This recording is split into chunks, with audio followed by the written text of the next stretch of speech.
turbocompresseur comprime l'air d'admission afin d'augmenter la quantité d'air admise dans les cylindres d'un moteur.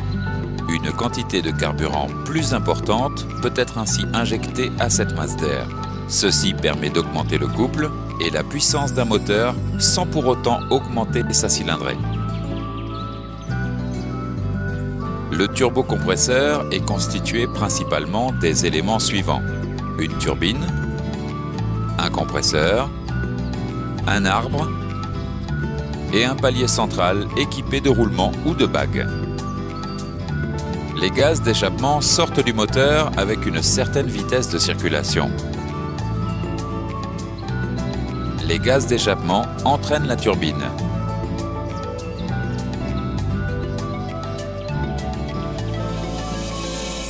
L'arbre transmet le mouvement de la turbine au compresseur. Le compresseur alimente ainsi le moteur en air sous pression. Le palier central en contact avec les gaz d'échappement s'échauffe. Le compresseur est protégé de la chaleur par le palier central. Le circuit d'huile assure le refroidissement et la lubrification des éléments du palier central. Certains turbocompresseurs possèdent un passage d'eau relié au circuit de refroidissement du moteur pour dissiper la chaleur. L'air en sortie de compresseur s'échauffe. Pour augmenter la performance de certains moteurs, un échangeur d'air est rajouté. L'échangeur abaisse la température de l'air comprimé pour augmenter la quantité admise dans les cylindres.